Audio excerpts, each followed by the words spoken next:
السلام عليكم ورحمة الله. بسم الله والحمد لله والصلاة والسلام على أشرف رسول الله وآل كل وصحابة أجمعين.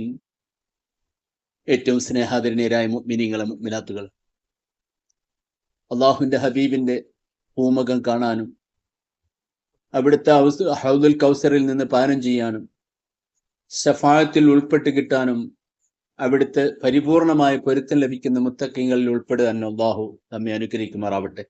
പ്രിയപ്പെട്ട മുഅ്മിനീങ്ങളെ, ഹബീബായ നബി സല്ലല്ലാഹു അലൈഹി വസല്ലം തങ്ങൾ ഈ ലോകത്തോട് വിട പറഞ്ഞപ്പോൾ സ്വഹാബത്തുൽ കിറാം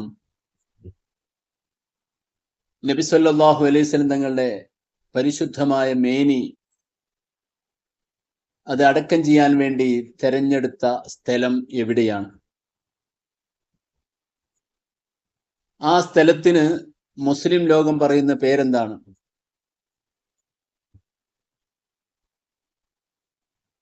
മഹാനായ ഉമർ ഇബ്നുൽ ഖത്താബ് റളിയല്ലാഹു അൻഹു വഫാത്തായപ്പോൾ നബി സല്ലല്ലാഹു അലൈഹി വസല്ലം തങ്ങളുടെ കൂടെ കിടക്കാൻ വേണ്ടി ആഗ്രഹിക്കുകയും ആയിഷ ബീബി റളിയല്ലാഹു അൻഹായോട് സമ്മതം ചോദിക്കുകയും ചെയ്തപ്പോൾ അവിടുന്ന് സമ്മതിച്ചു.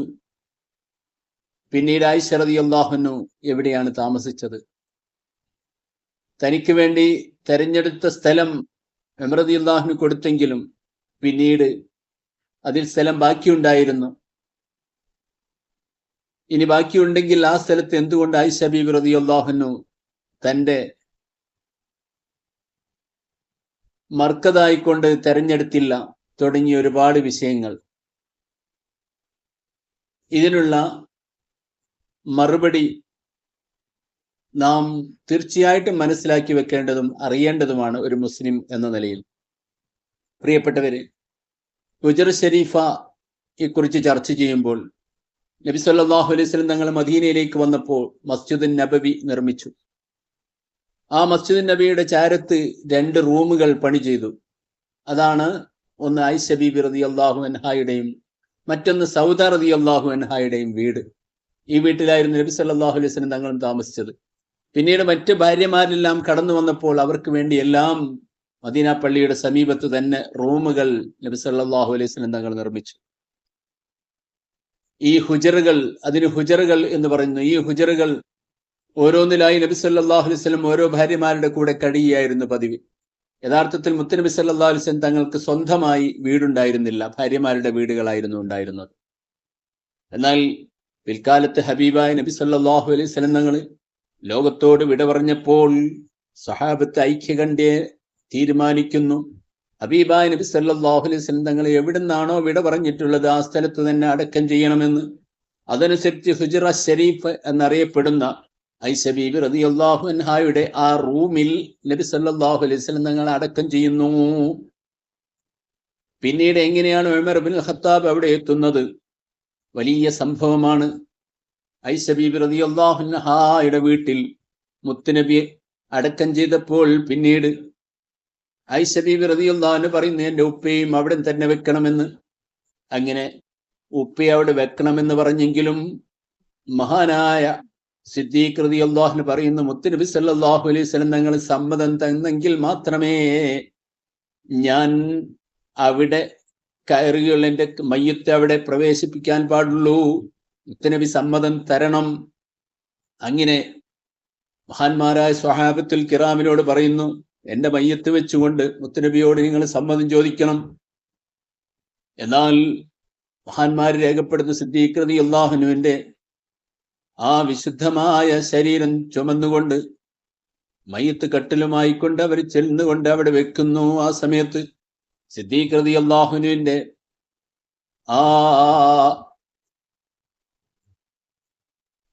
വിശുദ്ധമായ നാക്കിൽ നിന്ന് തന്നെ മരണപ്പെട്ട സിദ്ദീഖ് റളിയല്ലാഹു അൻഹു സിദ്ദീഖും ബിൽ ബാബ് എന്ന് പറഞ്ഞുകൊണ്ട് അവിടെ നിന്ന് വിളിച്ചു പറയുന്നു. ഉടനെ തന്നെ അദ്ഖിലിൽ ഹബീബ ഇലൽ ഹബീബ്, മുത്തുനബി സല്ലല്ലാഹു അലൈഹി വസല്ലം ഹബീബിന്റെ അടുത്തേക്ക് നിങ്ങൾ പ്രവേശിപ്പിക്കുവീനെന്ന് അവിടുന്ന് വ്യക്തമായി സ്വഹാബത്തുൽ കിറാം കേൾക്കുകയും ചെയ്തു. അതനുസരിച്ചാണ് സിദ്ദീഖ് തങ്ങൾ അവരെ അടക്കം ചെയ്യുന്നത്. പിന്നീട് ഉമർ റളിയല്ലാഹു അൻഹുവിനെ ആയിഷ ബീവിയുടെ സമ്മതപ്രകാരം അവിടെ വെക്കുന്നു. എന്നാൽ ആയിഷ ബീവി ധരിച്ചതനുസരിച്ച് ഇനിയൊരു ഖബറിന് സ്ഥലമില്ല എന്ന് ധരിച്ചെങ്കിലും വീണ്ടും ഒരു ഖബറിന് വ്യക്തമായ സ്ഥലം അവിടെ ബാക്കിയായി. അവിടെ ഒരു വലിയ മതിൽ, ഒരു ചുമര് ആയിഷ ബീവി നിർമ്മിക്കുകയും അതിനപ്പുറത്ത് മഹദി താമസിക്കുകയും ചെയ്തു. എന്നാൽ ആ സ്ഥലം അബ്ദുറഹ്മാൻ ഇബ്നു ഔഫ് റളിയല്ലാഹു അൻഹുവിനെ അവിടെ അടക്കം ചെയ്യാൻ വേണ്ടി മഹദി അവർകൾ സമ്മതം കൊടുത്തെങ്കിലും അബ്ദുറഹ്മാൻ ഇബ്നു ഔഫ് റളിയല്ലാഹു അൻഹു പറയുന്നു, ഞാൻ ഒരിക്കലും ആ സ്ഥലം തെരഞ്ഞെടുക്കാൻ തയ്യാറാകുകയില്ല. മഹാനവറുകൾ അത് തിരസ്കരിക്കുകയും അങ്ങനെ അബ്ദുറഹ്മാൻ ഔഫ് റളിയല്ലാഹു അൻഹു പറയുന്നു, ഉമർ റളിയല്ലാഹു അൻഹു അടക്കപ്പെട്ടത് അദ്ദേഹം എനിക്ക് അന്യപുരുഷനായതുകൊണ്ട് ഞാൻ ശിരോവസ്ത്രം അയച്ചു വെച്ചിട്ടില്ല എന്ന് നിങ്ങൾ പറഞ്ഞിട്ടുണ്ടല്ലോ. ഈ വീട്ടിൽ ഇനിയും കൂടുതൽ സങ്കുചിതത്വം സൃഷ്ടിക്കുവാനും സല്ലല്ലാഹു അലൈഹി വസല്ലമയുടെ വീട് മക്ബറയാക്കി മാറ്റുവാനും ഞാൻ ഉദ്ദേശിക്കുന്നില്ല എന്ന് മഹാനവറുകൾ മറുപടി കൊടുത്തു.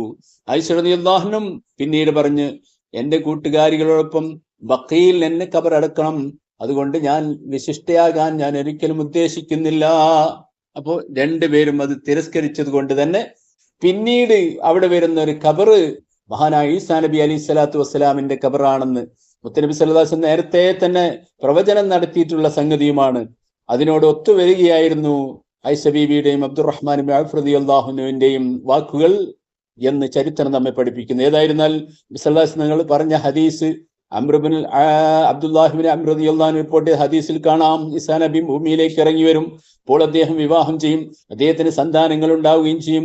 ഭൂമിയിൽ അദ്ദേഹം 45 വർഷം താമസിക്കും, പിന്നീട് മരണപ്പെടുകയും എന്റെ കൂടെ ഖബറിൽ അദ്ദേഹം ഖബറടക്കപ്പെടുകയും ചെയ്യും. അങ്ങനെ ഞാൻ ഈസാ നബിയും അലൈഹിസ്സലാത്തു വസ്സലാം ഒരേ ഖബറിൽ നിന്ന്, ഞാനും ഈസാ നബി അലൈഹിസ്സലാത്തു വസ്സലാം ഒരേ ഖബറിൽ നിന്ന് അബൂബക്കറിന്റെയും ഉമറിന്റെയും ഇടയിലായിട്ട് ഉയർത്തെഴുന്നേൽപ്പിക്കപ്പെടുകയും ചെയ്യും. അൽ വഫാ ബി അഹ്വാലിൽ മുസ്തഫ എന്ന ഗ്രന്ഥത്തിൽ ഈ സംഗതി ഉദ്ധരിച്ചതായി കാണാം. അതുപോലെ തന്നെ താരീഖ് മസ്ജിദ് നബിയിലും ഇതുപോലുള്ള ഗ്രന്ഥങ്ങളിലൊക്കെ നമുക്ക് കാണാം. അള്ളാഹു ആ മഹത്തുക്കളൊക്കെ ബർക്കത്ത് കൊണ്ട് നമ്മുടെ ആഖിറം നന്നാക്കി തെരുമാറാവട്ടെ. അവരെയൊക്കെ സന്ദർശിക്കാനും അവരുടെ പൊരുത്തം കൈവരിക്കാനും അള്ളാഹു നമ്മെ അനുഗ്രഹിക്കും.